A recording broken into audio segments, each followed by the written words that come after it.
everybody. Welcome to my untitled Alfred Hitchcock project, I suppose.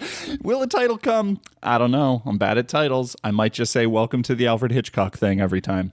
But what we're doing is 4 times a month, I am watching an Alfred Hitchcock movie, and then I am recording a little bit about it.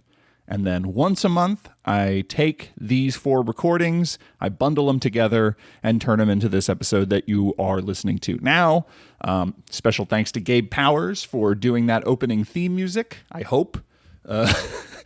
We talked about it, he agreed, but he has not yet delivered it to me. So hopefully you just heard some a little rendition, like a metalcore or something rendition of the Alfred Hitchcock Presents theme. But if you didn't, then no thanks to you, Gabe Powers. Unless maybe Gabe Powers presents me something different. At any rate, so we are watching 48 Alfred Hitchcock movies. We are watching them chronologically. We are, over the course of 2026, going to go through his career.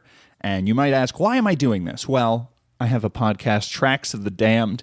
And back in November of 2025, I released a podcast every single day of November, where I recorded a commentary track on a Roger Corman directed movie. Directed, specifically. I know he produced and, all the New World Pictures and stuff. I was just interested in the stuff he actually directed. And so we watched 30 Roger Corman movies. We also did it chronologically. We read through the book, How I Made 100 Movies in Hollywood and Never Lost a Dime. It was a good time. It was really eye-opening. It was just like a really cool experience. The podcasts were kind of a byproduct. The actual thing that I gained from it was just like a very interesting, comprehensive, sort of causal understanding of how a film career happens. And I'm kind of hoping to get the same thing here with Alfred Hitchcock. Why Alfred Hitchcock? I can tell you why. It's not because I'm like an Alfred Hitchcock mega fan. It's not because I'm an Alfred Hitchcock expert. I love a lot of his movies. Obviously, he's Hitchcock. I have no contrarian opinions about his talents. He's just not, necessarily one of my all-time favorites. But I do have 2 books here. Alfred Hitchcock, A Life in Darkness and Light by Patrick McGilligan, and Hitchcock Films Revisited by Robin Wood. Back in the day, I was on Twitter, and I saw a film critic ask, hey, what are the best books written about Hitchcock? And I saw another film critic replied, for biography, Alfred Hitchcock, A Life in Darkness and Light by Patrick McGilligan. For analysis of his films, Hitchcock Films Revisited by Robin Wood. So I was like, I was not part of this conversation, but I was lurking on it, and I did immediately run to eBay and get 2 former library copies of these books. And they've just been sitting on a bookshelf for like 5 years or something. And then last year, I bought like a big-ass Blu-ray box set that had something like 15 Alfred Hitchcock movies. And basically, I've just been looking for an excuse to read these books and to watch all those movies and a project to keep my mind off of the bullshit. But speaking of the bullshit, it is January 6th. Ooh. It's January 6th as I record this. I don't know when you're hearing this, but the number 1 headline on the New York Times today is How the Donroe Doctrine Reinforces Xi's Vision of Power in Asia. The U.S. assault on Venezuela points to a world where big powers seek to call the shots in their regions, an idea Beijing knows well. So that's kind of where we're at. I figure as I do this throughout the year, we can sort of track our decline through New York Times headlines. So just did that. But first, we have to talk about the first movie we will be talking about. Not the very first movie Alfred Hitchcock ever directed. Here's the thing. So I have this book, Alfred Hitchcock, A Life in Darkness and Light by Patrick McGilligan. I have started to read it. I am 24 pages in. He's in high school right now. He came from a middle-class family. He was the youngest of 3. His father was a greengrocer who later became a fish salesman. They were very solidly middle-class family. Lots of aunts and uncles. what are the other salient points? Was sort of like classic youngest child thing where he was just sort of given free rein to run around London. He was a trolley jolly, which is a term I had never heard before I read this fucking book.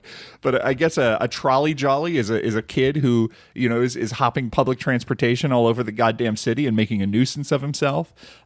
He was a true crime enthusiast. The Patrick McGilligan makes a point to mention that, you know, Jack the Ripper still in living memory when Alfred Hitchcock is a boy in the early 1900s.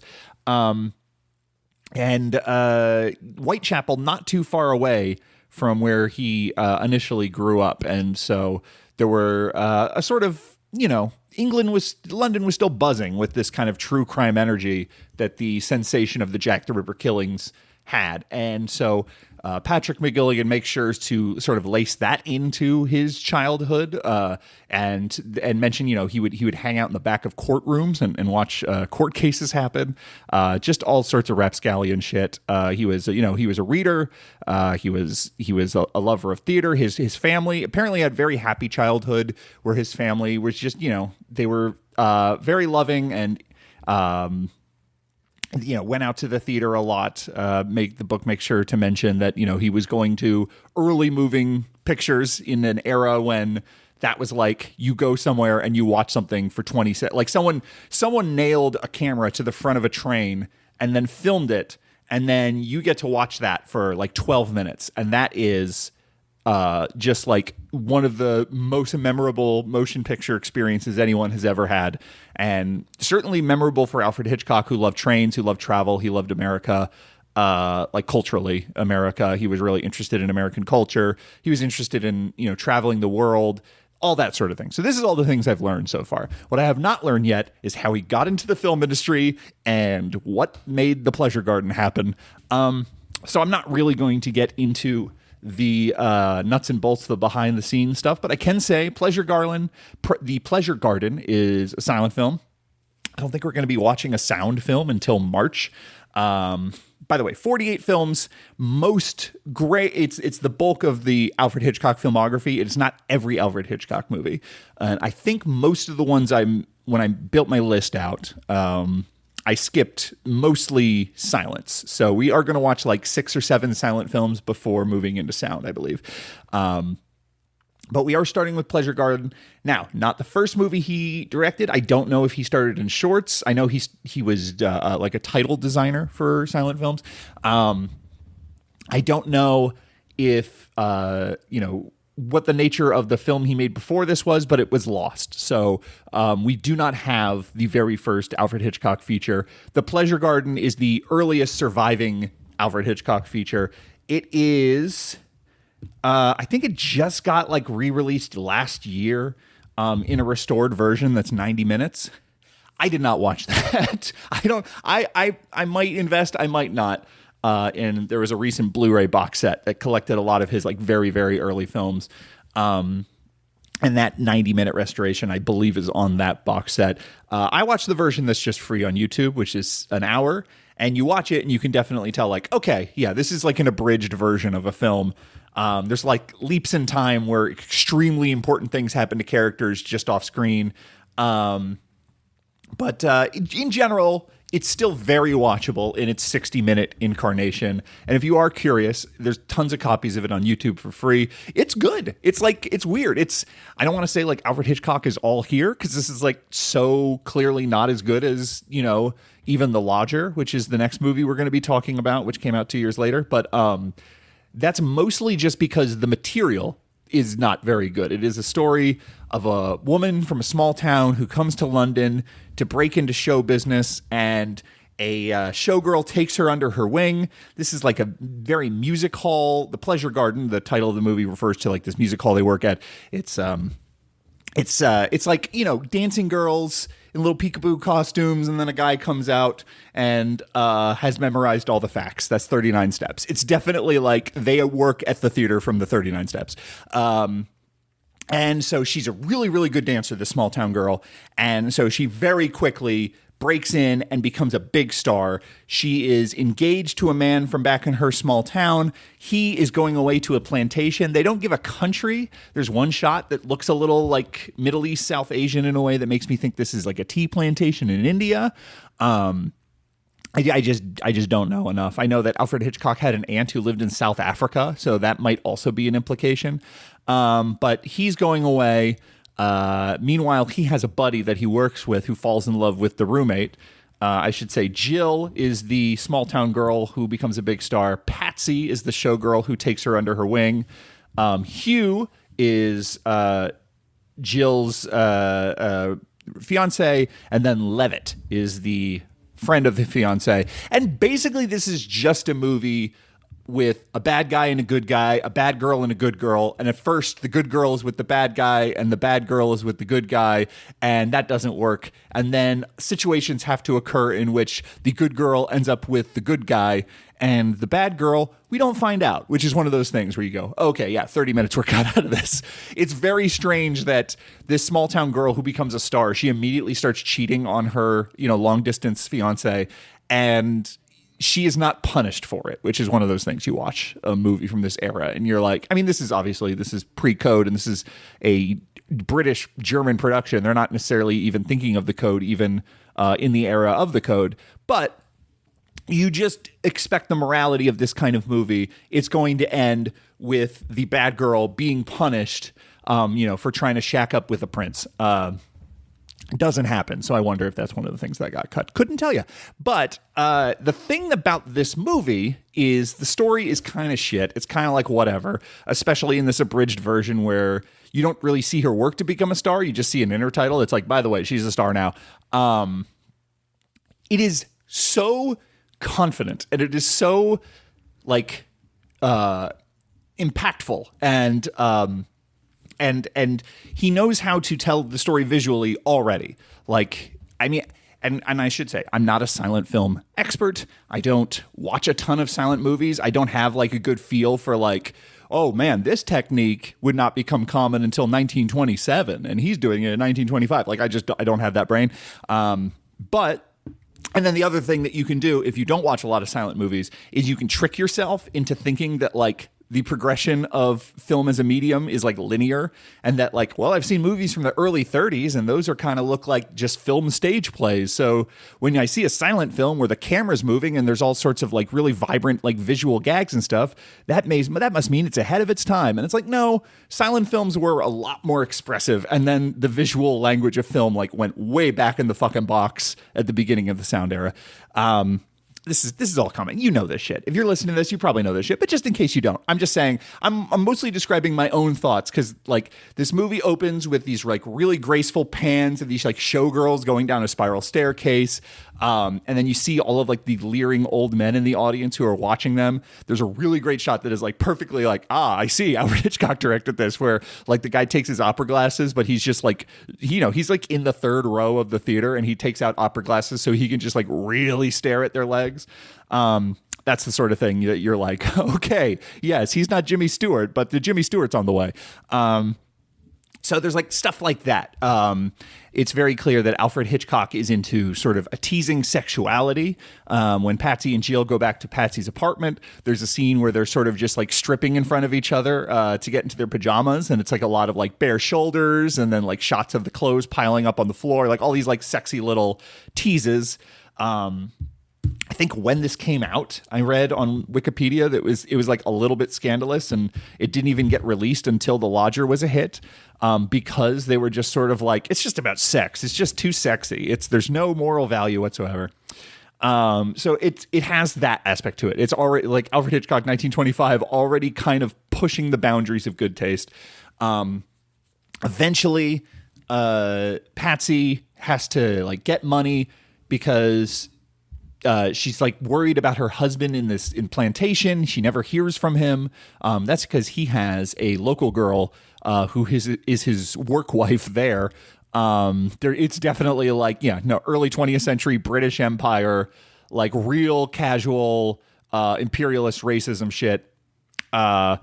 with this girl, though. I mean, we are on the girl's side. Like, we do sympathize with her. She's not given any lines of dialogue, really. She's not the full human being that the white women are, but there is a sympathy there. In this story, because the other Hitchcock thing that happens is Patsy gets to the plantation. She sees her husband with this woman. Her husband is just this like drunken lech who is just like really nasty.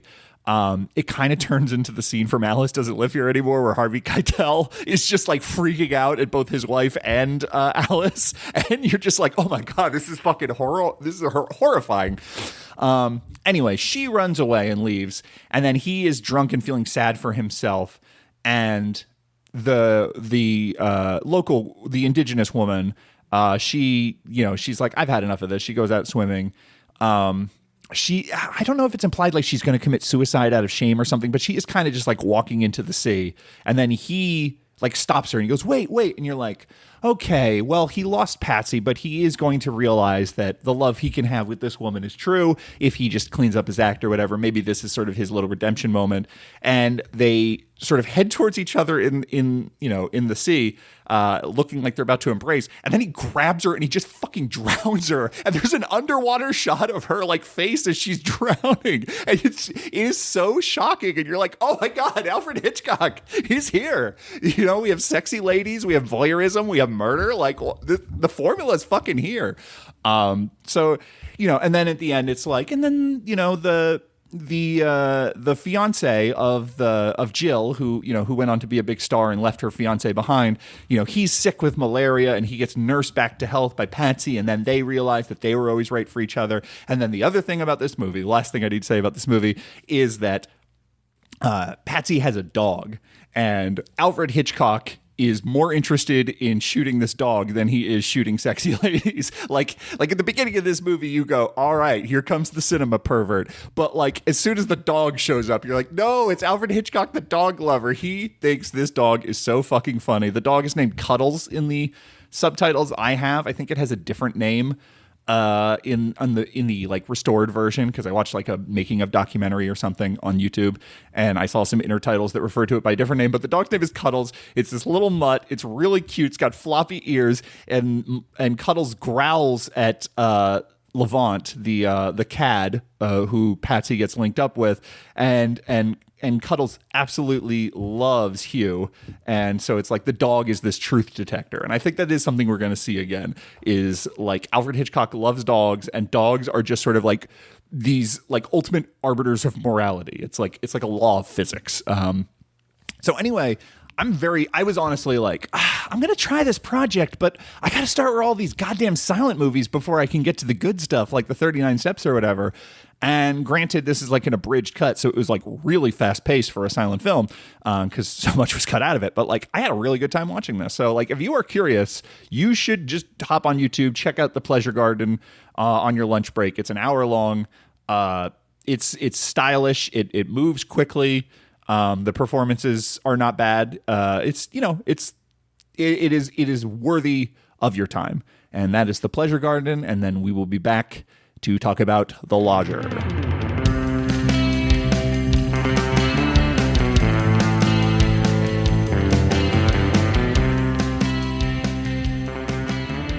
Hey, welcome back to the still untitled Alfred Hitchcock project. It's January 18th. As I record this, when you're listening to it, God only knows, but the top New York Times headline: European officials hold emergency meeting on Greenland tariff threat. President Trump said he would impose new levies until negotiations began to sell Greenland to the U.S., prompting anger and defiance from European leaders. Subheadline below that: Europe weighs going all out after Trump reignites trade war. Below that: bleak times in Copenhagen. Danes feel betrayed and bewildered by Trump. Get in line, Danes. I'm Patrick Ripoll, and for the year 2026, we are going through Alfred Hitchcock's career, the vast bulk of his filmography. Chronologically, we're going to sort of chart the arc of the man who changed cinema forever. Why am I doing this? Well, it's because 5 years ago, I bought two books, Alfred Hitchcock Films Revisited by Robin Wood, and Alfred Hitchcock, A Life in Darkness and Light by Patrick McGilligan. And last year I bought a box set of Blu-rays with that Alfred Hitchcock directed. So I was like, hey, let me find an excuse to do that. I already explained all that in the last segment, but there's some time jumps here. I'm forgetting exactly everything I did. So I thought, yeah, we're gonna keep tracking the events of 2026. I think it's gonna be an interesting year. What do you think? Okay, so Alfred Hitchcock, a different kind of goblin than Donald Trump. Alfred Hitchcock. When we left off, because I was reading the biography by Patrick McGilligan, Alfred Hitchcock, A Life in Darkness and Light, and I was only 24 pages in last time, so I didn't even get to the point where he filmed Pleasure Garden. Now I have read the first 90 pages of the book. I've gotten to his film career. Let's talk a little bit about how Alfred Hitchcock gets there. Middle-class family, goes to a Catholic school where he is taught a lot of values. What is there's some specific order of monk that is like all about the accumulation of knowledge and intelligence and something like that. And this high school he went to is under that, and it's like Saint Ignatius or something. Could be totally wrong there, but the Patrick McGilligan does put forth that like a lot of Alfred Hitchcock's curiosity and his way of viewing the world were formed in that school. Certainly his life as a Catholic, his obsession with guilt and morality, and his sort of self-flagellating sexuality all sort of points to Catholicism. Take it from me. So this is definitely the birthplace of who he would be. He later honed that. He joined an engineering firm that was, they were building all sorts of machines. They were making telegraph cables in the early days of telegram. They were, very big in that sort of area. He bounced around this company. I can't remember the name of it at this point. I should start taking notes. Maybe I'll take notes next time. Just going off the dome here. He eventually moved to advertising, so he was sort of learning how to tell stories with pictures and words, which is, of course, the exact same job as someone directing a silent film. He was learning about, how you can say one thing and show the exact opposite and get meaning from that tension. He was also not like a loner. He was not, he was by all accounts, a very shy person in terms of like his relationships with women. I think, this book says he was a virgin, until he was in his 20s or whatever. But in terms of his like professional life in this engineering firm, he was very well liked and well socialized, and he was the head of the literary magazine. This book has some short stories that Alfred Hitchcock wrote at like age 19 working for this fucking firm. And let me tell you something. He was always Alfred Hitchcock. It was always there. There's this incredible short story he wrote where, let me tell you two. One of them is a woman being in this unfamiliar neighborhood, going to this basement bar and getting like captured by the people in this bar, and they're very creepy and they drag her into a dungeon. All sorts of tortures happen, and then it's revealed that it's like all hallucinations of someone who's under laughing gas, and there's just like a little joke at the end where it's like, and then the dentist said, "Now it's out, £1 please." So it's like this, you get this sort of like macabre story with this like kind of cheeky comedic twist ending, just classic Hitchcock. Another one is very potent. This is again, 20 years old, virgin. Like this is just like fundamentally, this came out of Alfred Hitchcock's brain.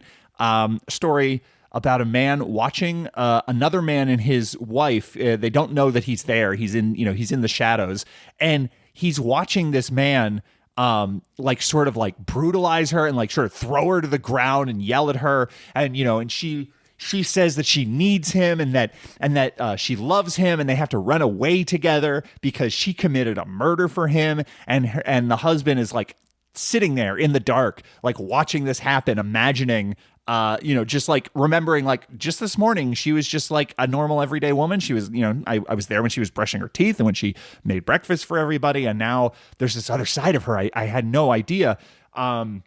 And the man's like, okay, I agree, we're going to go run away. And then it's revealed that his wife is an actress and that he is in the audience of like a stage production. And it's like, we got the voyeurism, we got the cuckism.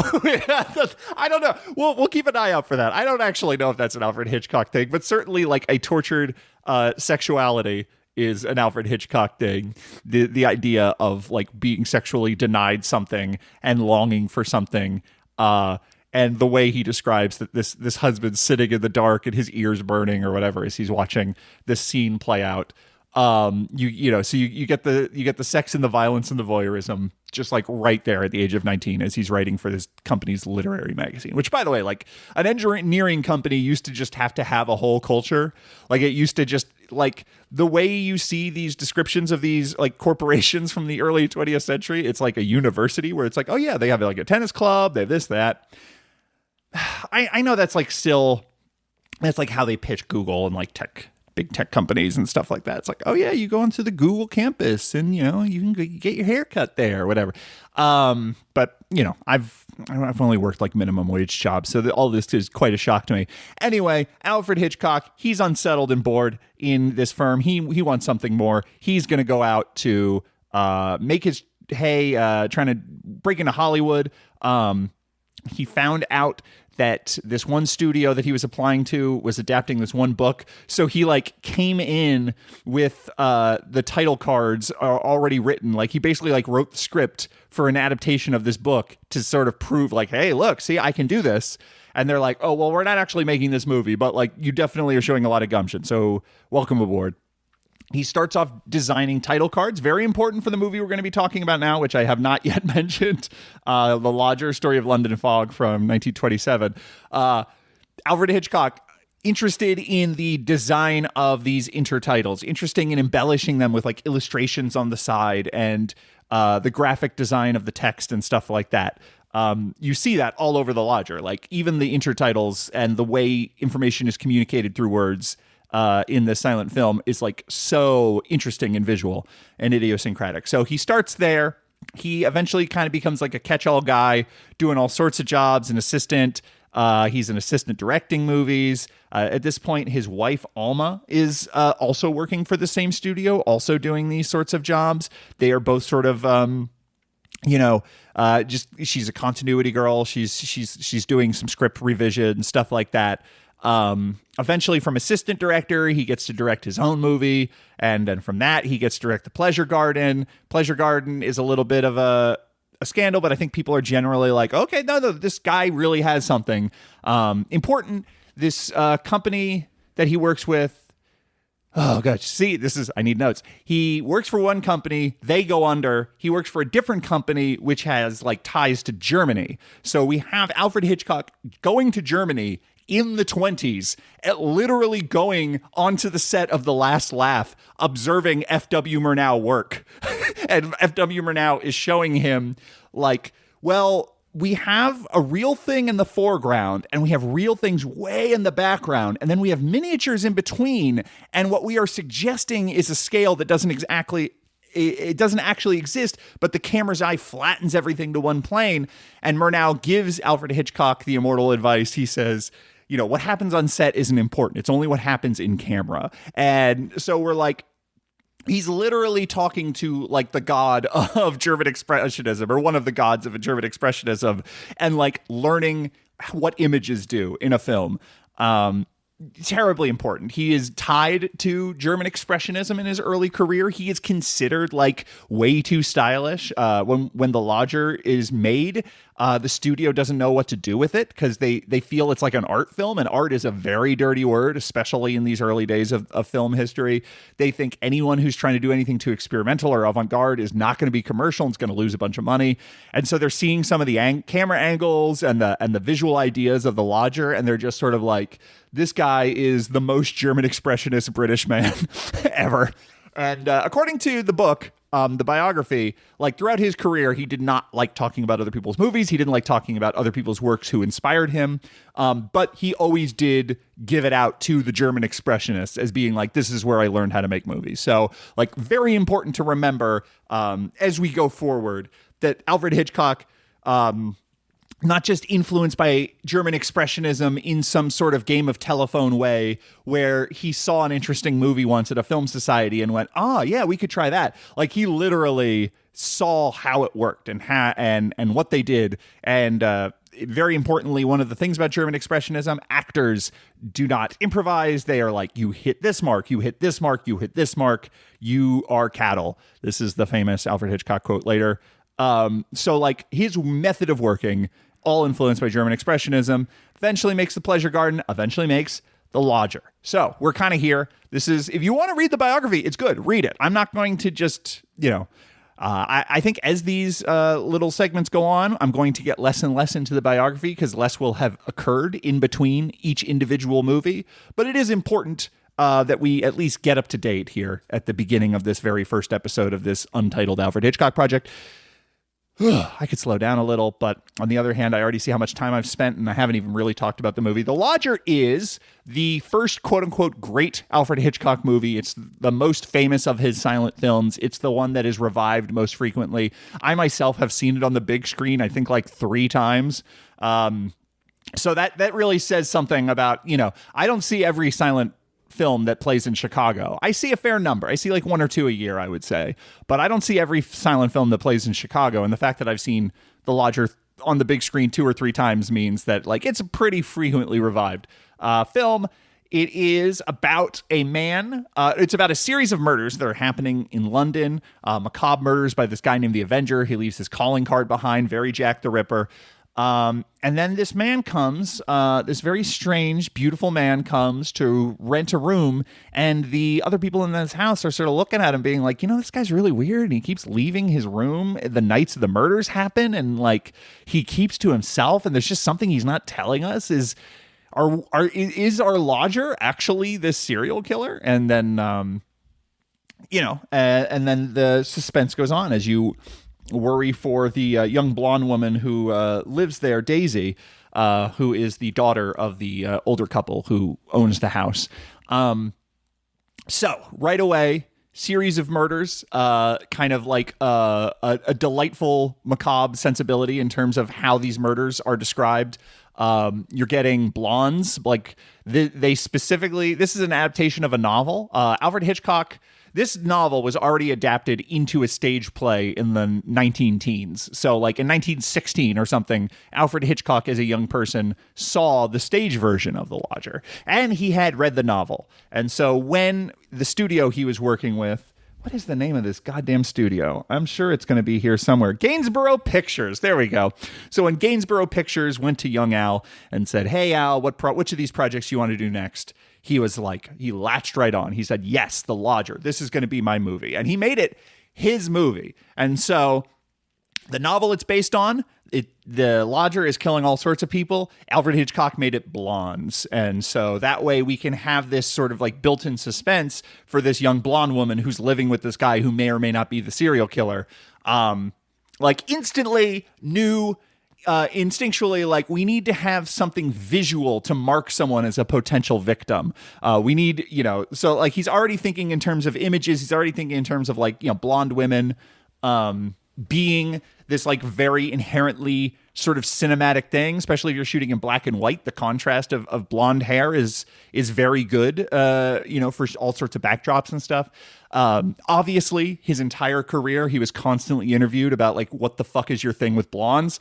I can't unpack all of that right now. We're going to get into it. We're going to watch 48 Alfred Hitchcock movies. I think we're going to have some opportunities to talk about the Alfred Hitchcock blondes.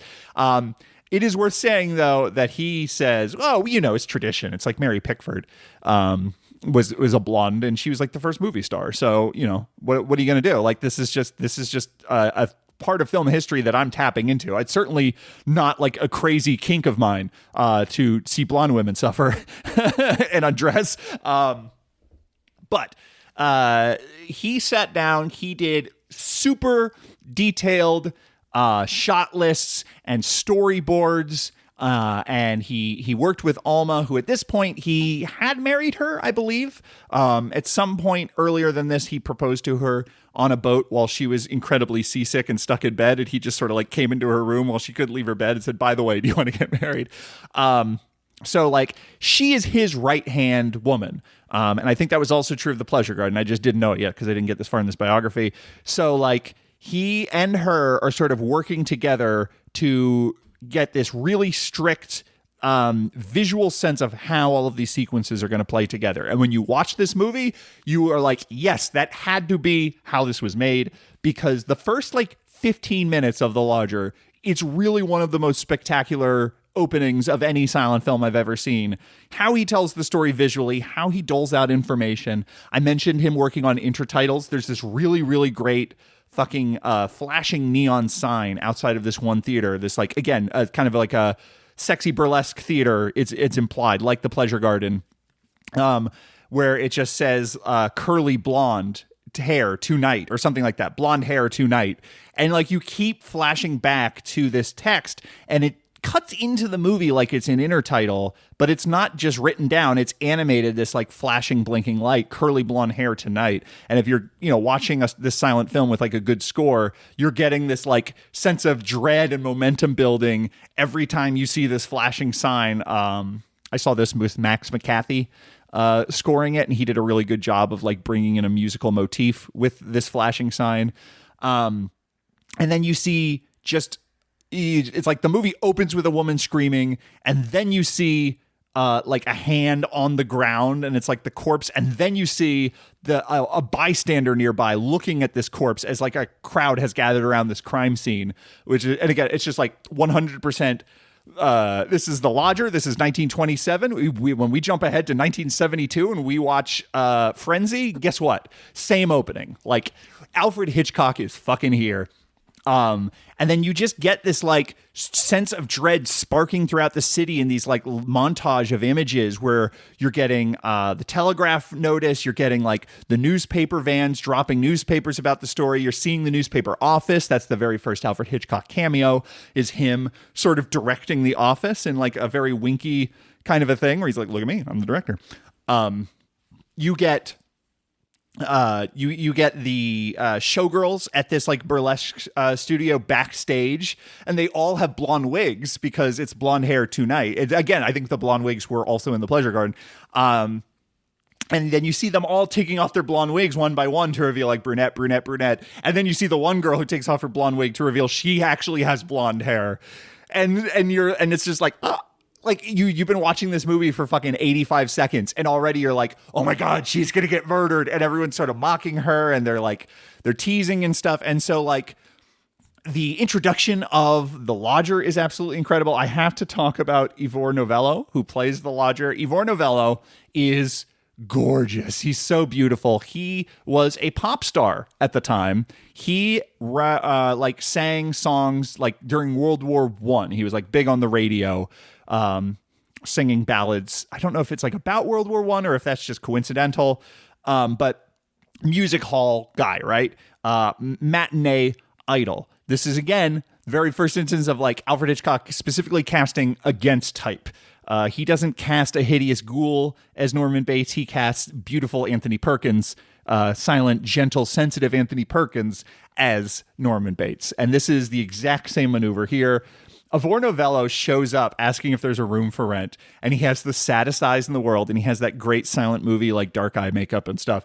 And so I've been listening to this audiobook of The Fourth Wing, which is one of these like fantasy romance novels that is really big on TikTok. Every once in a while, I like to read a book that's just like really big on TikTok because I'm just curious, like what the most mainstream publishing right now, like what's going on. And so like I've read like A Court of Thorn and Roses, and it's whatever. It's fine. It's not terrible. It's just fine. And Fourth Wing is just fine, but it is like all of those same young adult novel tropes about like the bad boy. He's like, oh, I'm so mad that I want to fuck him. Oh, he's so brooding. And oh, what pain does he hide? How can I ease that pain with my body?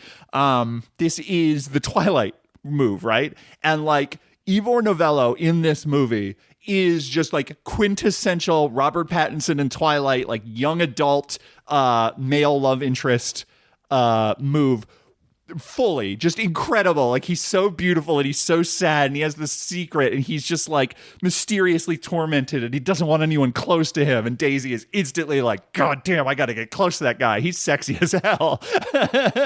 And so like the tension, the entire movie is about the tension of Daisy is falling in love with a man who may or may not be a killer. Stay tuned. We will see that again. It turns out Rebecca is coming out. It turns out Notorious is coming up.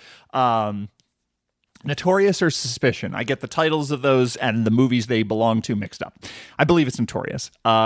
So again, like Alfred Hitchcock, he's fucking here. There's an incredible shot where Ivor, he's tormented in this room that he's renting because there's like a million portraits of Daisy everywhere. And so he just sees blonde hair, blonde hair, blonde hair, blonde hair. And he's just sort of like, oh, these pictures have to come down. I'm so sensitive. Oh, it's so upsetting to see all this blonde hair. And it's like, oh, I wonder why this blonde hair is triggering him so much.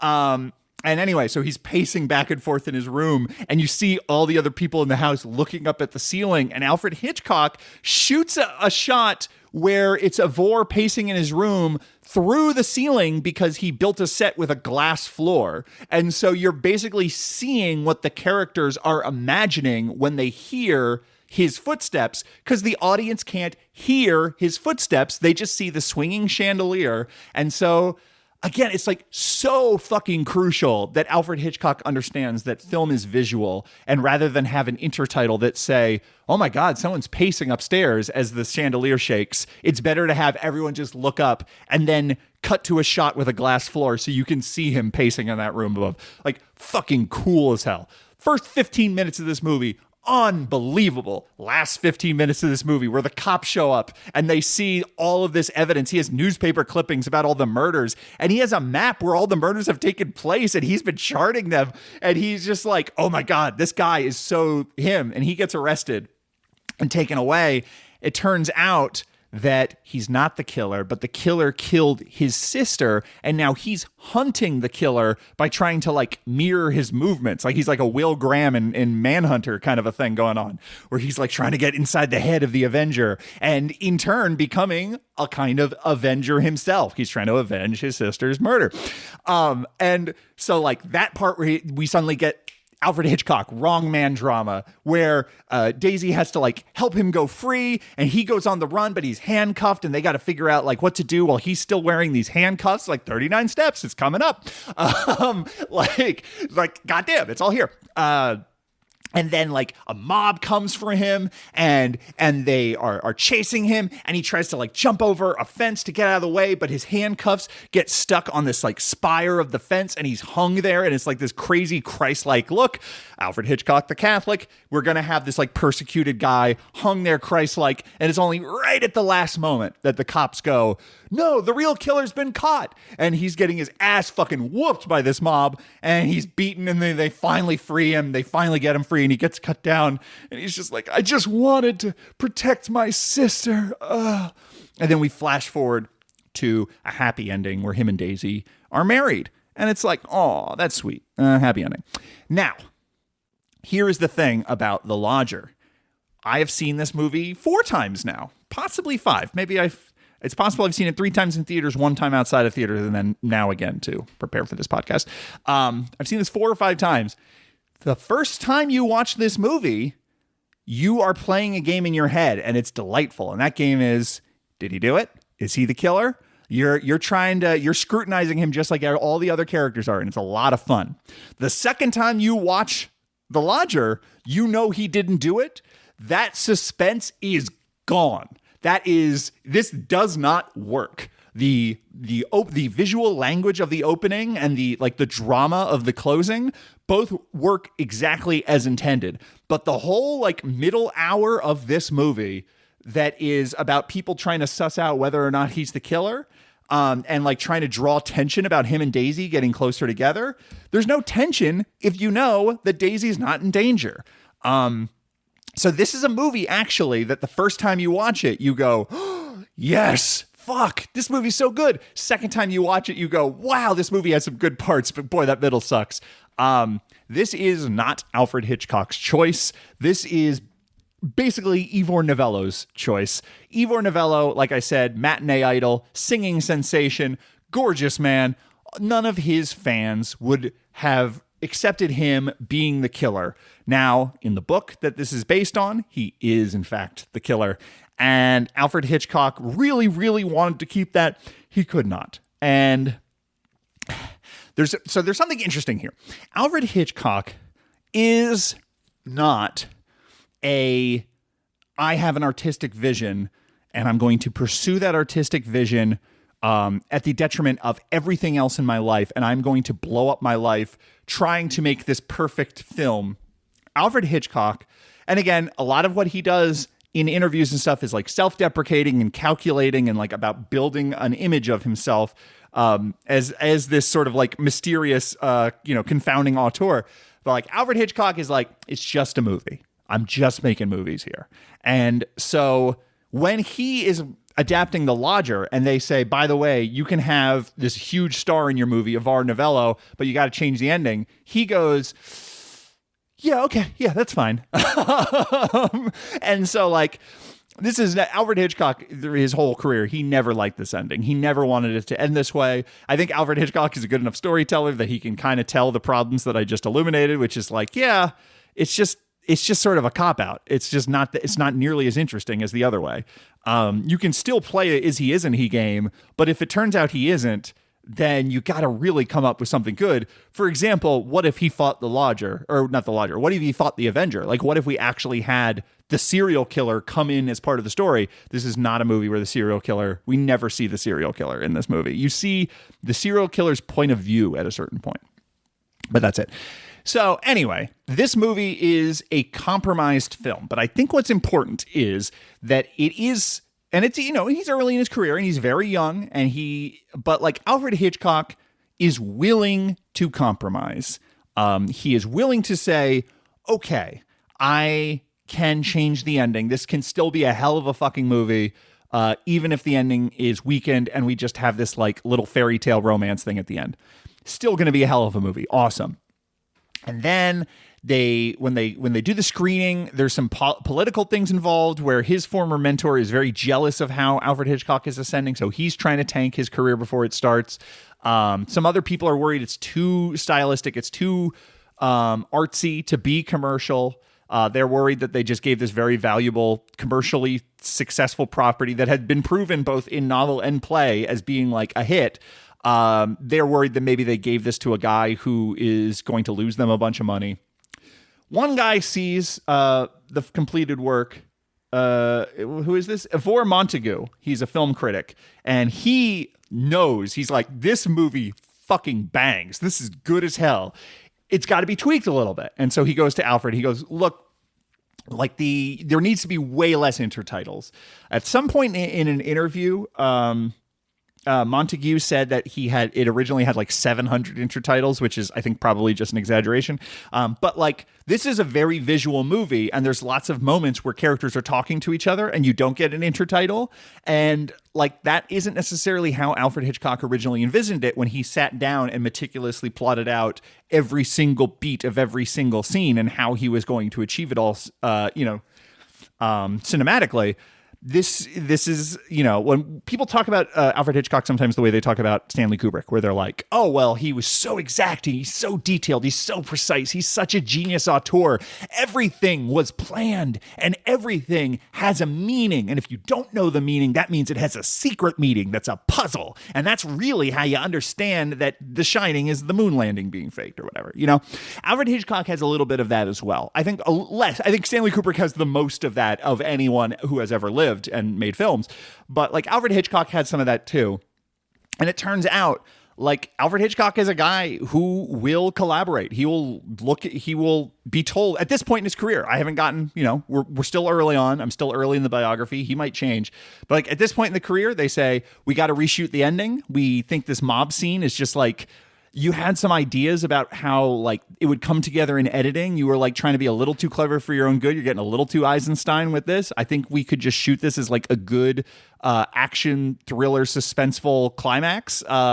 And so there were reshoots involved. Alfred Hitchcock did not fight them. He was just sort of like, all right, yeah, let's save my movie. Let's get this out here. So He shot it, I think, more traditionally is sort of the direction it went. It was originally like slightly more abstracted, I think, is the implication of the original cut of The Lodger. And now the climax is more a traditional suspense scene. And it was a hit. It was like instantly people were like, hell yeah, this is really good.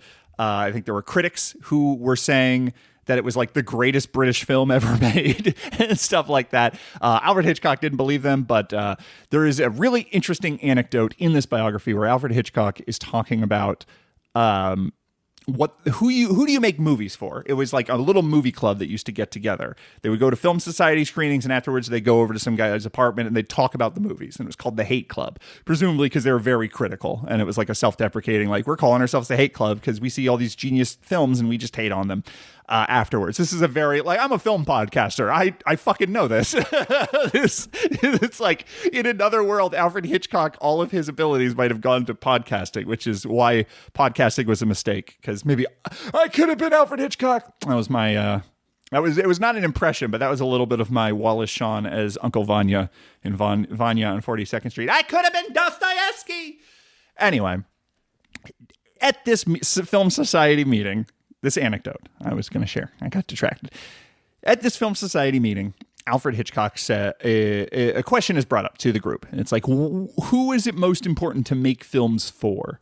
And then it's like, the audience is the most obvious one. And that's just too obvious. And it's like, no. What you do is you make movies for the studio head, because the studio head is your boss. And if you can please your boss, you can keep making movies. And Alfred Hitchcock goes, no. And then someone else is like, well, it could be like the distributor, you know? Like, The Lodger was almost never seen because the distributors were afraid it was too artsy. And so, like, someone brought up the distributor as, like, you make movies for the distributor because the distributor is the one who's going to promote it, and they're going to either get behind it or they're going to bury it, and your whole career can live or die based on what the distributor thinks of your movie. And Alfred Hitchcock said, no, you do it for the newspapers, for the critics, for the journalists, because they're going to be talking or whatever. And this is like a hysterical thing. This is not his exact words. I don't have the quote in front of me, but like the implication is like critics are really easily manipulated. And he mentions like, oh yeah, my cameos in my movies, these are things that critics like to notice, and it gives them something to talk about. And as long as they're talking about me, then even if the distributor doesn't like me and the studio head doesn't like me, if my name has buzz to it, then my career can go to a different studio and to a different situation. And so like you get this idea that one, Alfred Hitchcock is very canny about the need to build an image and build a reputation and like build a persona. And this has been going on since time in memoriam. There are still filmmakers who understand this and still work the press and work the dorks on the internet. I think Ari Aster is one of these guys who his behavior and interviews and screenings and stuff like that, like he builds this sort of like mythology around himself as this like very temperamental artist, and like I think it makes people talk about his movies differently. I think it's undoubted that this is like what Kevin Smith's career is. Kevin Smith did a bunch of like college speaking tours and stuff like that, and like that was so important for building the Kevin Smith fan base, as important as those movies, more so after he kind of slowed down making movies and started podcasting. Like he understood, I'm going to make myself a celebrity and then I can keep working. Spike Lee works the press like nobody's fucking business. Spike Lee put himself in his movies. Spike Lee put himself in commercials that he directed against Michael Jordan. Like Spike Lee's like, I'm a fucking celebrity, and that's going to be ultimately the only reason why anyone would fund Malcolm X. Why would anyone give a black filmmaker this much money to make a movie about this controversial a figure? Because the person who's doing it is a celebrity, and they think they can market off of that. Like Quentin Tarantino, there's a lot of these auteurs in the 90s understood this instinctually. All the way back in the 20s, Alfred Hitchcock understood this as well. This says something else as well, though, which is when you say that like Stanley Kubrick, every decision, and I don't know a lot about Stanley Kubrick. I'm not a Stanley Kubrick expert. I don't think of Stanley Kubrick as being this kind of guy. Stanley Kubrick does strike me as the temperamental artist who is just going to make his work at his vision at all costs. And he doesn't strike me as this brand of cynical. He doesn't strike me as someone who is sort of hobnobbing with journalists and stuff to make himself a celebrity. Though I'm sure once he realized that he could like be a shut-in who never leaves England, that would cultivate a different kind of celebrity. I'm sure he leaned into his stuff he was already doing.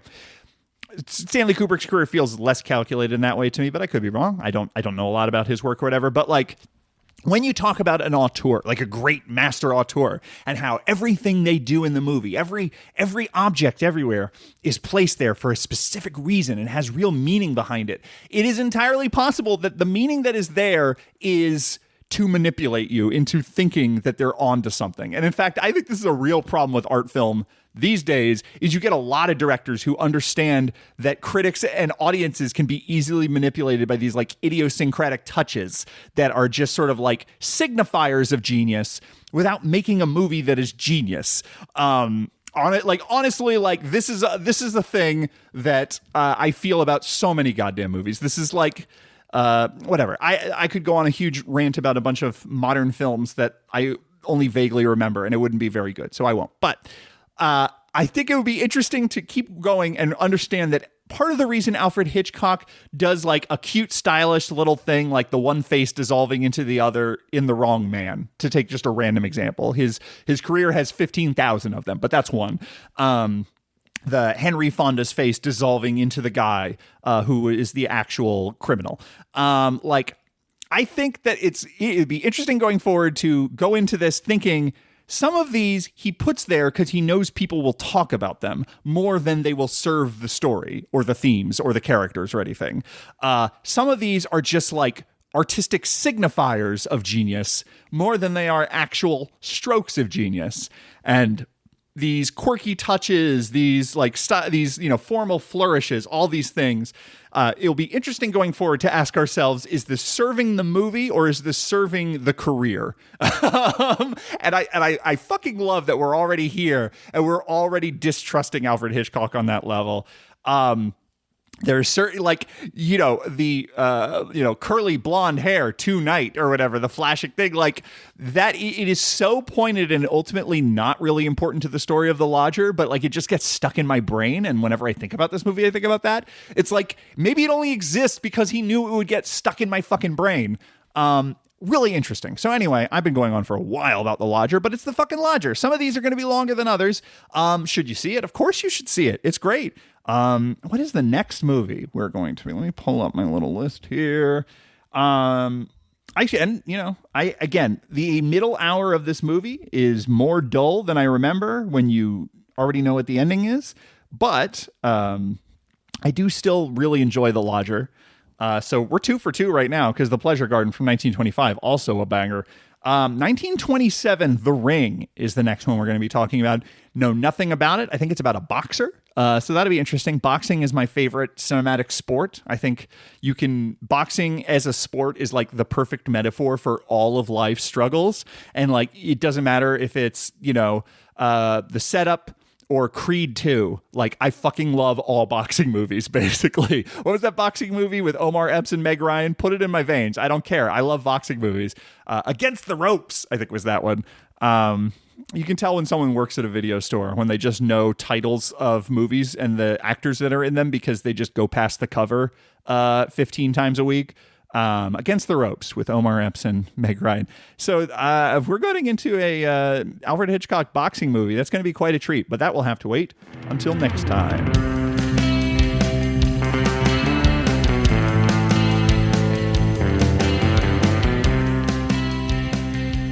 Welcome back. It is January 23rd when I record this. When you're listening to this, God only knows, but we are back. We are talking about The Ring from 1927. But before that, the New York Times headline, top story. Few voters say Trump's second term has made the country better, poll finds. Yeah, shocking. The Ring. Now, last time we talked about The Lodger, and so naturally we moved to The Ring because Alfred Hitchcock followed up The Lodger with The Ring. No, he did not, actually. This was another scheduling error for me. If you listen to my Roger Corman stuff, you know that I accidentally put Little Shop of Horrors too early in the run, and so my strict chronological rule got broken. This is another example. If you go look on Wikipedia, The Ring is listed before Downhill and Easy Virtue. It was made afterwards. Alfred Hitchcock made The Lodger. He got married at the end of 1926. He went on his honeymoon, and then when he came back to England from his honeymoon, immediately started work on Downhill. After that, he made Easy Virtue. And then finally, end of summer 1927, he started The Ring.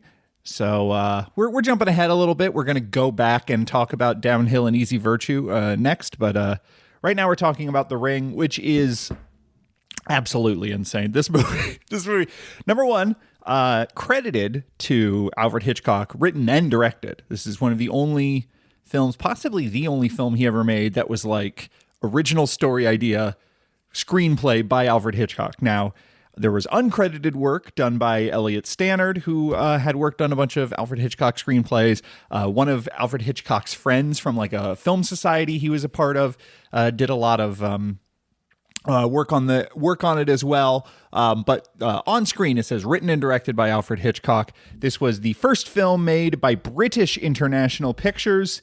It was a lavishly produced movie. It opens on a fairgrounds, and there's just like hundreds of fucking extras on this fairgrounds. And it is Alfred Hitchcock going absolutely wild and pushing his formalism. I'll say, I think he's pushing it too far here. I think that this is not a story that lends itself to like super wild, over the top, like Metropolis style special effects. It is a boxing drama, a love triangle between a champion, an up-and-comer, and the woman who loves them both and can't decide. And there is just like nonstop double exposures and these crazy dissolves and really strange special effects. And he shoots through these crazy lenses. There's a montage where you're seeing like the sort of up and coming boxer rising through the ranks by like his position on the fight card changing every month. So you see the same billboard, and every month there's a new fight card and his name's a little bit higher. And Alfred Hitchcock went in and lightened his name just so like the audience's eye would immediately be driven to his name. That was done in post. So like there's just nonstop special effects. Important to note that the cinematographer here was Jack Cox, who would go on to shoot more Alfred Hitchcock movies, I think, than any other cinematographer, and who specialized in these kinds of special effects. So anyway, story of The Ring is there is a sort of a carnival worker who is a boxer, and he challenges people in the crowd to last a single round with him. And he's such a good boxer that it's like the hustle is that they're basically shit talking these men in the crowd, and the men, they're surrounded by their friends and their women and whatnot, and they need to prove their masculinity. So they go, "Oh, I can fight him," and then they go in the ring and they just get decked and laid out. This boxer, what's his name? Jack One Round Jack. How is he credited? One Round Jack Sander, played by Carl Brisson, who is an actual former boxing champion turned sort of a vaudeville entertainer type. Really, really good performance from Carl Brisson, like shockingly natural for silent film. He's just like the entire movie. He is having to act one way around these people because he's sort of getting this hand up from this like boxing champion. And then on the other hand, he sees the boxing champion sort of making moves on his woman. And so he has to like sort of navigate that. And Carl Brisson does a great job with that performance. Anyway, this boxer, One Round Jack Sander, is in a relationship with the ticket girl. The ticket girl starts flirting with this very handsome, very strong looking man in the crowd, trying to like goad him into fighting. And he's sort of like, well, I mean, if it's going to impress you, I guess I will. Turns out this guy is the Australian heavyweight champion of the world. So he lays out Jack Sander, but he wants to keep seeing the woman, Mabel, who's played by Lillian Hall Davis. And so he basically hires Jack to be his sparring partner so that he'll have an excuse to be around Mabel. Mabel is seeing how much money Jack has. How much Bob is the name of the Australian heavyweight champion. So there's one round Jack Sander, who's the guy working the carnival. There's Mabel, who is his woman who works the tickets there. And then there is Bob Corby, who is the Australian heavyweight champion, who from this crowd in this carnival goes, yeah, sure, I'll fight you, and then lasts like 5 rounds. And there's a really amazing moment. Oh my God. You want to talk about like how Alfred Hitchcock is just like cinema genius. Like just, this is like his brain is just pure cinema. I don't know how he can be born when he was and not like, you would think he was born in a bucket of celluloid or something. I don't know what the fuck I'm trying to say there. That was a dumb metaphor there, but brilliant touch by Alfred Hitchcock. That's all I'm really trying to say. Jesus Christ. You get the sign that's like saying what round it is at this carnival. And this boxing matches are taking place in this like really gross looking tent. It's really underlit. There's only like a single light bulb dangling above the ring, so you can't even really see the boxing too well. Alfred Hitchcock makes a point of like pulling the camera way back, so there's all these like crowd in the foreground. You can barely see them fight. You might think like, oh, Alfred Hitchcock, he didn't know how to make an exciting boxing scene. And then when you see the final boxing scene in the movie, you're like, God damn, this could be Rocky. Like the climactic boxing match between Bob and Jack at the end of this movie, like really, if you were to put the fight scenes from the first Rocky into this movie, back to back with this movie, you would be like, okay, yeah, he basically, like, it is basically shot and edited the way that what we would consider like a modern film like Rocky is shot and edited. Like he's keeping the camera moving, the pacing of how he edits to like audience reaction shots, the way he frames audiences by like shooting down by the boxer's legs. It's just like so kinetic, so exciting. But this first boxing match is in this dingy little gross tent, and you can barely even see the fight way in the background. And the way he says that Bob Corby has done the impossible and taken one round Jack Sander to a second, third, and fourth round is you get a close-up of the sign on the wall that says round 1, and it's like the 1 is this interchangeable sign in a frame that you can pull the 1 out and then put in 2 and 3 and 4 for, to indicate what round they're on. The sign for round 1 is all dingy and dirty and like bent, and it's just been up there forever, and it just kind of looks nasty. And then that sign, the 1 sign gets taken out of the frame, and then a 2 gets put in, and it is like shiny, has never been used. It's like, it is a perfect visual representation of the story of one round Jack Sander having never been here before, just in like a tiny bit of set detail. And so, like, no surprise when Alfred Hitchcock sits down and says, I'm going to write material of my own. I'm a big fan of boxing. I grew up watching boxing at Royal Albert Hall. That he comes up primarily with, like, images to tell a story. There's not, like, a lot of intertitles in this movie. There's a few moments where I'm like, maybe you could use some more intertitles, Al. I don't know. There's a moment where, like, one of the crowd who is sort of been tasked with challenging one round Jack Sander in this tent, he starts walking towards the ring, and then you see like superimposed over the ring like 6 close-ups of faces kind of flying around, and I have no idea what he's trying to communicate with it. It's like, when I say that this movie is like a little too formalistic for its own good, that like I'm really thinking about that shot in particular of just Alfred Hitchcock being out of his mind with he is absolutely drunk on the potential of double exposures and stuff like that. There's multiple scenes where someone looks, and this is Alfred Hitchcock, of course. So like POV is very important, subjective camera, the idea that like, when we are looking at a character in the distance, and he'll make sure to put like a bunch of crowd in between the camera and the character, and that way you know that this is not like a God's eye objective view of this person. It is a particular character's view of this person because they're sort of situated within the crowd. There's multiple scenes where someone will look at someone from a distance, and you'll get that like distance shot with a lot of crowd in the foreground, and then double imposed over it will be a close up. So you can, it's almost like a panel insert in a comic book or something, where it's sort of like, if you in a comic book needed to say like, okay, Hawkeye here, pickpockets this guard, and that's how he gets the security card. In a comic book, you might have like a wide shot of Hawkeye walking past, and then next to that moment you would have like a tiny little panel that would show his hand dipping into the security guard's pocket or something like that, as like, oh, here's the little detail that you couldn't quite see because he's so quick. Like, that is how Alfred Hitchcock does close-ups in this movie sometimes. It's just like superimposing a close-up over the long shot. It's fucking wild. There's a scene where Jack sees Bob making the moves on his girl at this like crazy party where there's all these flappers and jazz music playing and stuff. And it just turns into this crazy nightmare phantasmagoria of like distorted lenses and double exposures and triple exposures. And then there's like an overhead shot of someone's hands playing the piano, but the piano keys are stretched up to take the entire frame. And like, it is the most over the top sensational way to say this guy is feeling weird right now because he is getting cucked. and it's like, once again, he has like sexual anxiety.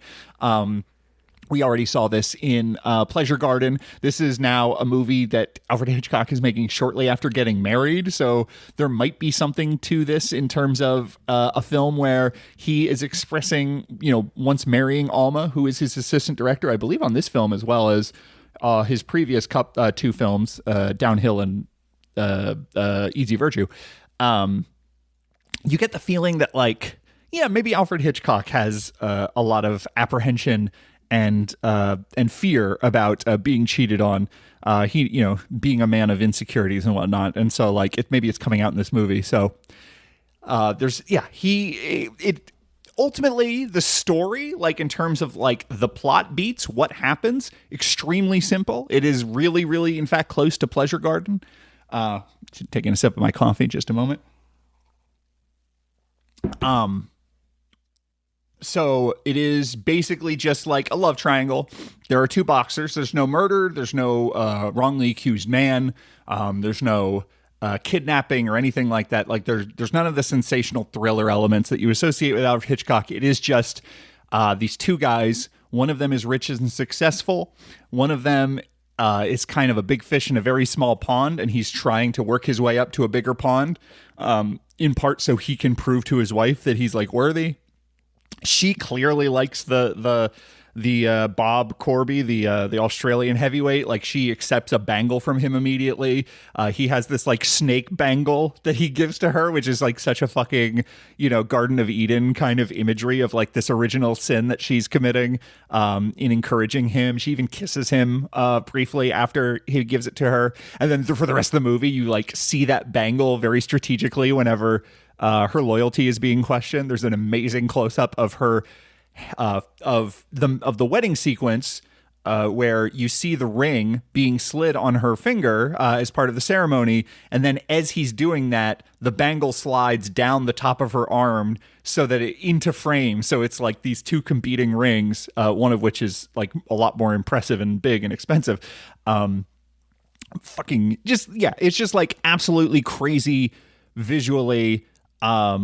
And then the boxing scene at the end, there is, what is this process? There's a specific process that Alfred Hitchcock learned from Metropolis called the Shuftan process.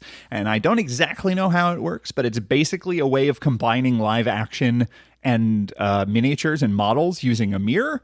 So like there's the famous shot in Metropolis where you see the cityscape and you see like the cars going down the highway, but then there's also like flying cars and you see the super futuristic buildings in the distance, and it looks real because you can tell that there's elements of it that are real, in addition to elements of it that are matte paintings and whatnot. And so this is the Shuftan process. I read and learned. So this Shuftan process, again, we have Alfred Hitchcock, the most German British filmmaker. He uses it to fill the Royal Albert Hall, where part of Albert Hall is, extras, but rather that even a lavish production like this, they don't have thousands and thousands of extras. So he's combining like all of these dummies from one shot with live people in another shot, and then using mirrors to sort of connect everything to make it look like a huge shot of an actual boxing match.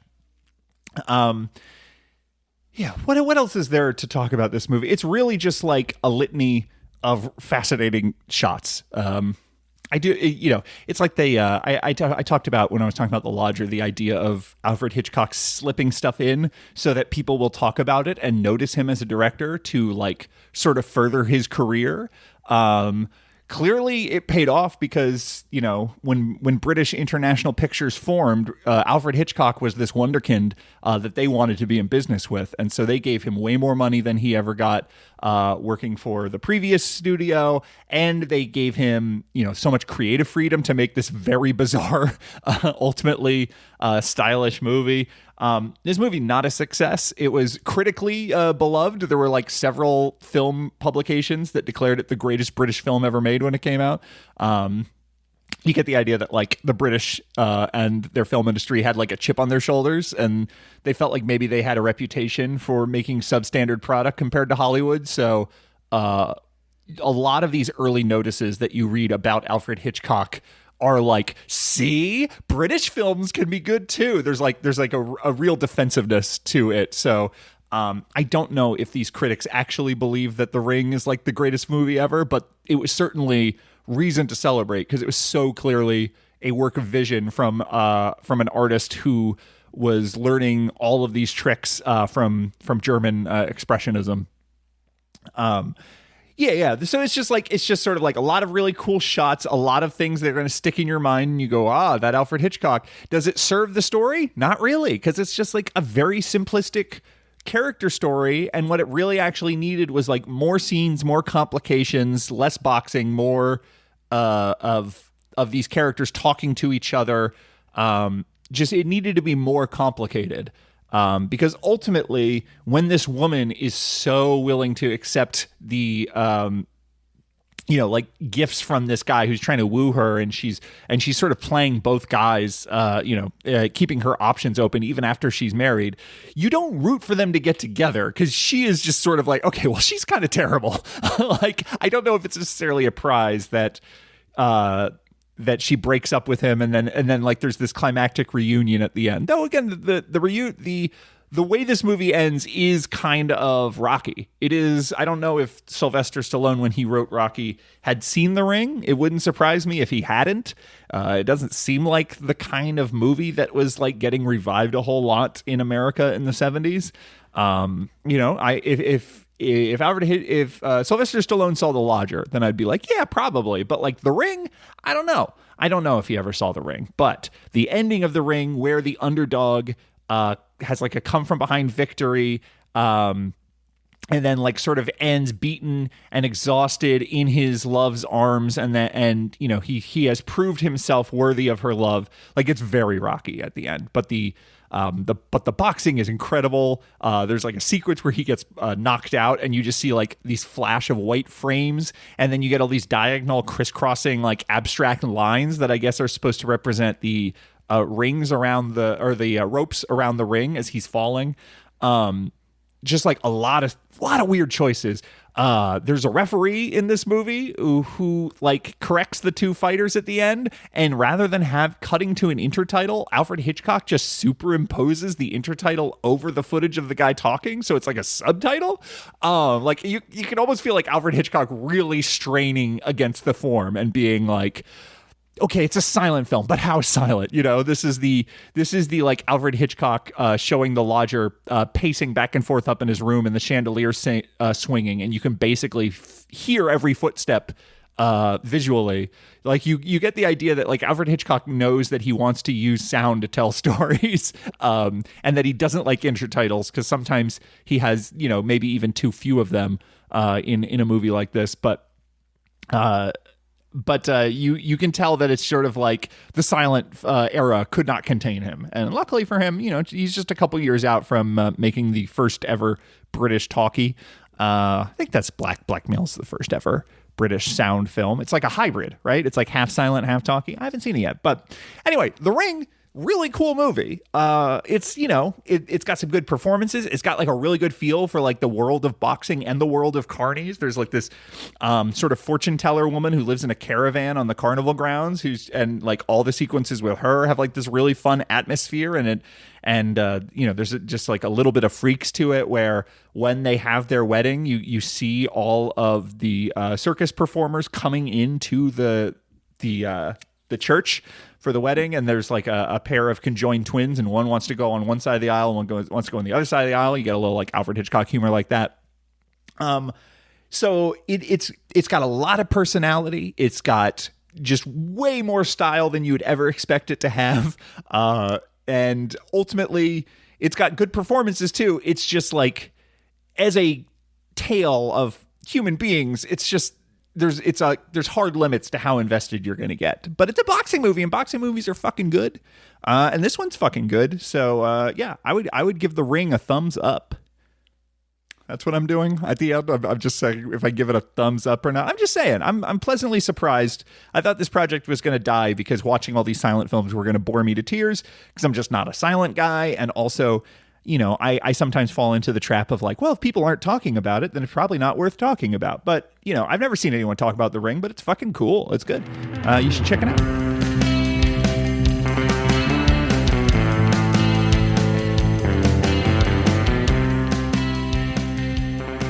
All right, welcome back to the Untitled Alfred Hitchcock Project, which is not strictly true. I have a title. In fact, I have 5 titles. I just haven't chosen which one. By the time you hear this, I will have chosen. But in the meantime, this is the Untitled Alfred Hitchcock Project. It is January 29th, 2026 when I'm recording this. When you're listening to this, God only knows.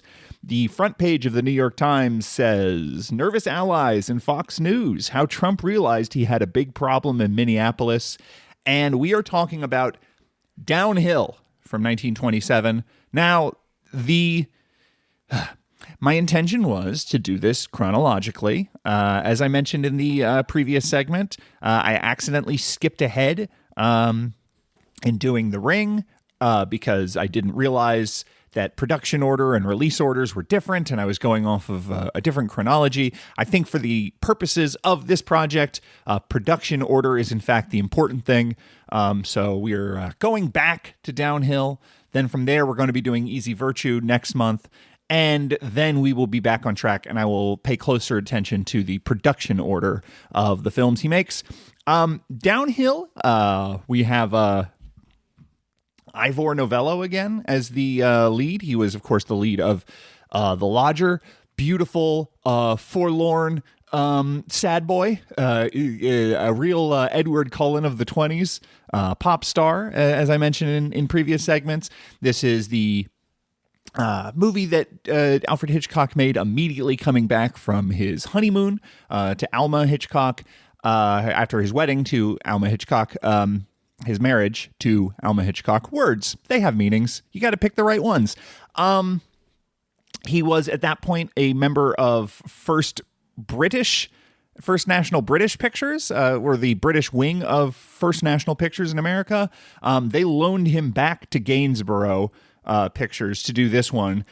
Gainsborough, they wanted Alfred Hitchcock because Alfred Hitchcock had a big hit with The Lodger. The Lodger, also an Ivor Novello vehicle. This was based on a very successful stage play that Ivor Novello originated the role of. So this was sort of a no-brainer from a marketing perspective. Alfred Hitchcock did not like this movie. He didn't like the play it was based on. He kind of was pulling his limited hair out, trying to figure out how to find the Alfred Hitchcock movie within this play. But at this point in his career, he is just sort of getting things assigned to him still.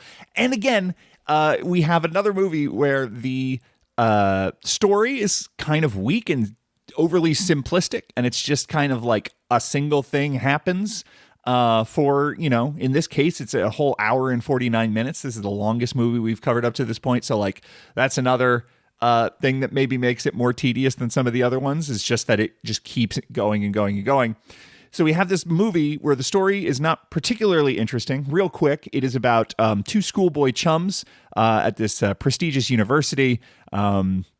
They both play rugby at a big gala dinner. One of the servants of the university, this girl who works as a waitress there, she's also works at a bakery. She invites one of them over to the bakery after hours so they can hang out. They both end up going, and she's sort of like, the more the merrier. She's putting on some fun jazz records and dancing with both of them in the back room of the bakery.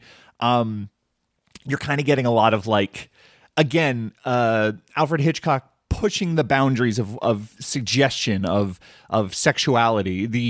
The thing that does not happen in this movie is them going one by one behind a beaded curtain to like have sex with her while the store is open, which is, kind of a scandalous scene. What does happen of them dancing one by one with her and taking her behind a beaded curtain where they are sort of secluded from the other, it's basically the same thing. It's pretty daring and suggestive, I believe. Again, not an expert on silent film, so maybe this is totally standard for 1927. But to me, I was like, oh my goodness, it's a little racy. And of course, the way he balances that sort of sexual anxiety, because you have these two boys who both like her and have sort of complicated feelings about the fact that she's kind of dancing with both of them. He's balancing that out with humor, where there's like a scene where like a little schoolboy runs in, and one of the guys, because she's in the back room with the guy, and it's like implied like maybe they're not in a state where they can just sort of run out and help a customer. He helps this little boy. He sells this very lavish box of chocolates for way less than it costs, and suddenly he gets inundated with like street urchins who all want a whole box of chocolates for a halfpenny. Like really fun, goofy humor to sort of offset the heaviness of the emotional material. This is Alfred Hitchcock. He's here. And then what happens is she gets pregnant from the one boy, but that boy, he's not as rich, and he needs this scholarship in order to go to like a good university after this. So maybe this is not a university. Maybe this is a preparatory school. It's a little difficult. In England, everything is just like a fucking castle. It's like, this is a high school. It looks like a castle. So maybe this is in fact a prep, like a high school or the equivalent or something. But the poor boy needs a big scholarship, and if word that he got this woman pregnant gets out, it's going to get him kicked from the school, and he'll never be able to make anything from his life. Meanwhile, Ivor Novello, his friend, is a rich kid, and it's like, you have this, take the fall for this basically, because you have like a backup plan, being a rich kid. And Ivor Novello is like, you are my friend, and I don't want anything. Actually, you know what? Importantly, it is not the poor boy asking Ivor Novello to take the fall. The woman who is pregnant misidentifies who the father is, and Ivor Novello doesn't argue. And then after that, the boy's like, why did you do that? Why did you take the rap for me? And he goes, well, you're my friend, and I'm not going to sell you out. So specifically, this is Ivor Novello being noble, and then just the entire rest of the movie is just him suffering for it. It is just like the tragic downfall. It's like really over the top and melodramatic and silly. There's not like a lot of interesting story beats. We don't follow what his friend does in the meantime. There's not like an interesting little like, like in Angels with Dirty Faces, where the one kid gets caught, and then one of the kid who got caught goes into the justice system, and he goes to juvie, and then he becomes a criminal because he is just sort of like brought up within that system. And the other one who doesn't get caught, he can just live his life and he becomes a priest. And then later as adults, they come together, and it's, there but for the grace of God go I is kind of the literal message of Angels with Dirty Faces. And this is not that, because this is not interested in like sort of contrasting these two boys and their fates based on this one thing. Because the implication is like they both did the exact same thing, which is they both had sex with this lower class woman because she was pretty and was giving them attention. And they were like, hey, I'm a hot shit rugby player. Why not? And like that was their sin. And they the punishments is only meted to one. And you would think like, yeah, it'd be an interesting story to sort of see how that changes their lives. Doesn't happen. So it is just watching Ivor Novello. He goes home. His father like tosses him out. It's like, you're never getting another red dime from me, son. And so like he ends up in Paris as a gigolo, and he's like dancing with all these old women in this ballroom. Oh, no, that's not true. That's not true. The first job he gets is he is a waiter at a dinner theater. Incredible, absolutely incredible Alfred Hitchcock reveal. Playful, just like weird thing where we see this resort setting, and he is this waiter, and there are these like two obnoxious customers, and the one lady leaves her cigarette case, this like, nice looking cigarette case, on the table as her and her beau go and dance, and he picks it up and puts it in his pocket, and you're like, oh my God, he's a waiter and he's like stealing now because he's not making enough money, and it's, he's been turned to a life of crime. And then the camera pulls back and it reveals that they are on stage, and he is like playing a waiter within this stage show. It is Alfred Hitchcock's obsession with like the theater and the world of showgirls and glamour. Like, just all of these fucking movies have to have that in there, which I find really interesting. These fixations, this is not something I associate with him later. I know like later on we'll be watching Stage Fright, but like I don't think the world of the theater plays like a ton of, I don't think it keeps popping up once you get to like the 40s. Obviously, again, the show hall in 39 Steps is very memorable as well. But for whatever reason, in these early movies, we're always going back to the theater. It's probably, in this case, it's probably just from the play.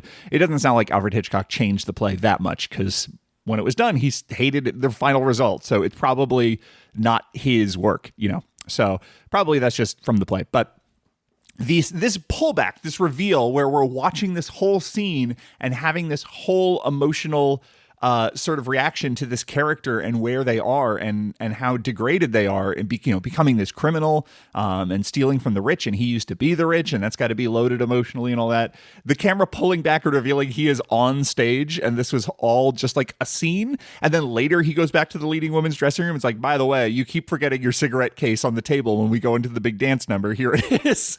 It's like, it's a different. I love the reveal of it's one kind of humiliation, and then it like the rug pull of actually it's a different kind of humiliation.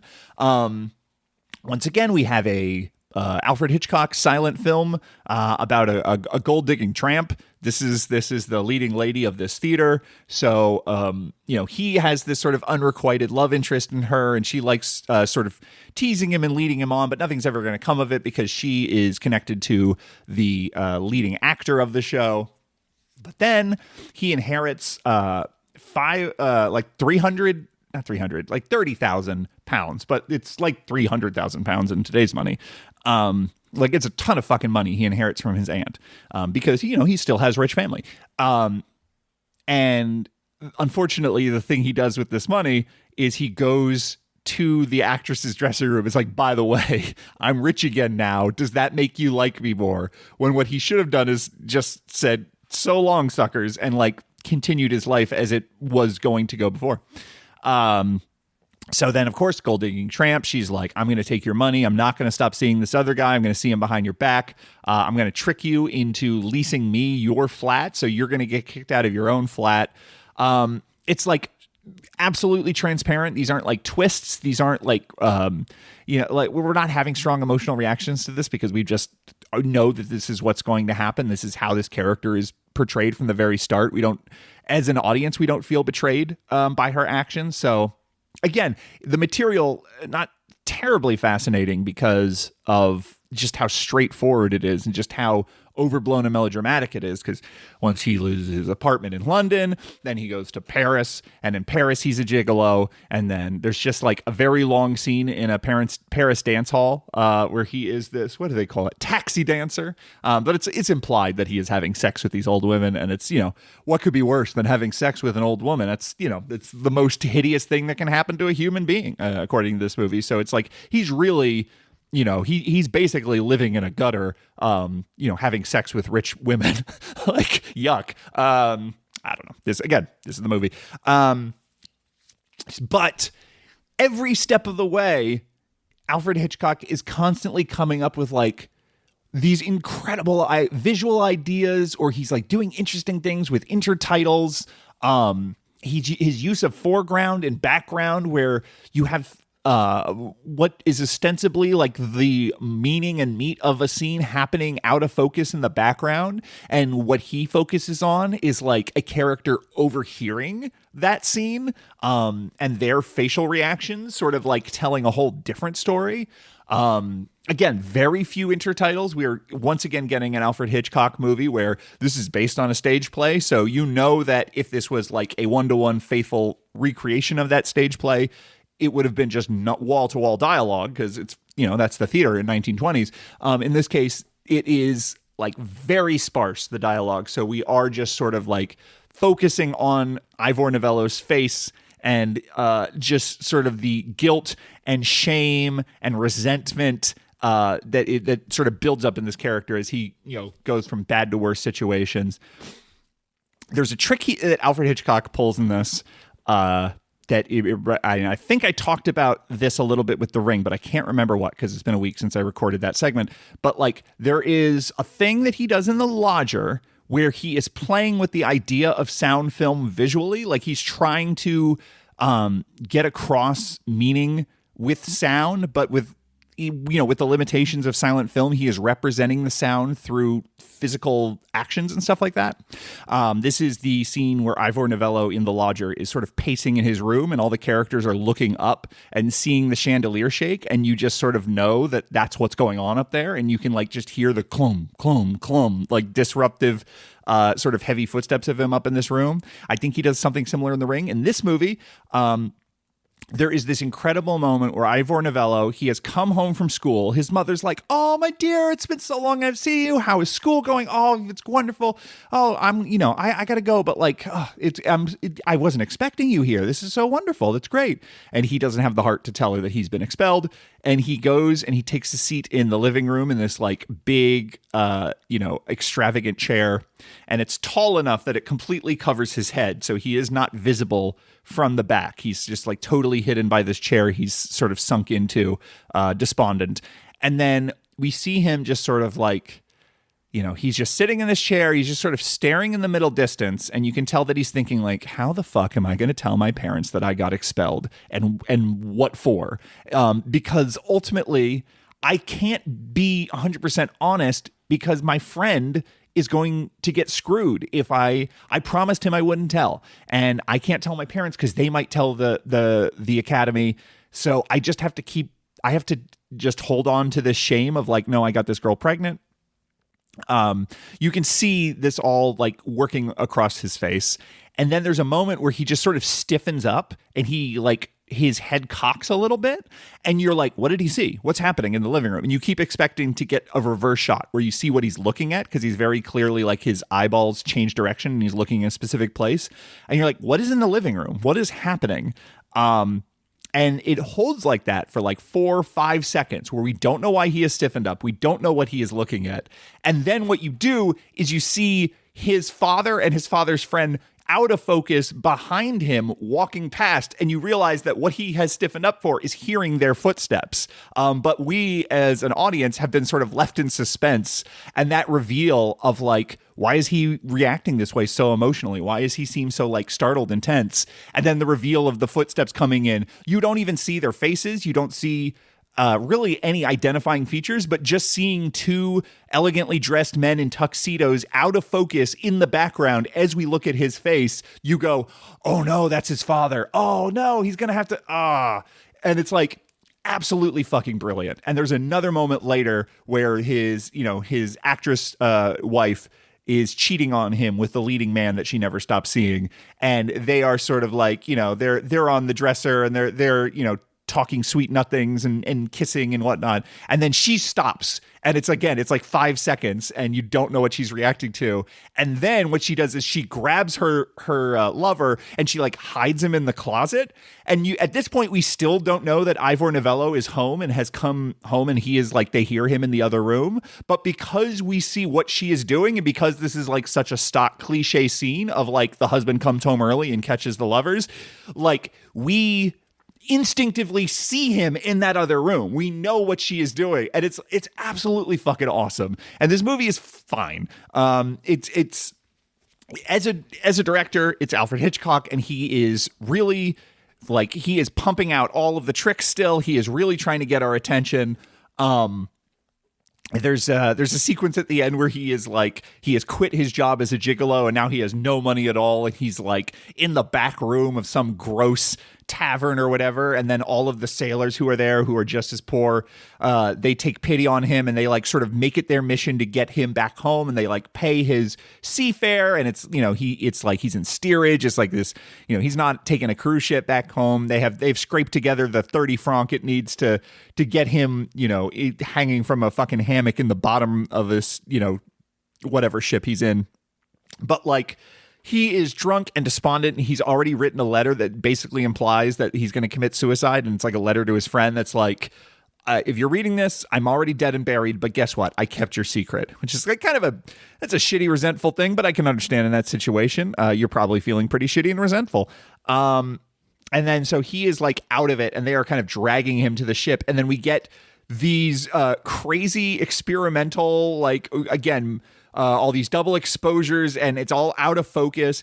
And something that, again, I am not an expert in silent film, and also I don't have a perfect memory of every silent film I've seen, which I've seen, you know, a couple dozen. I've probably seen 40 silent feature films or something along those lines. I don't know if I've seen this before. I don't think I've seen this before.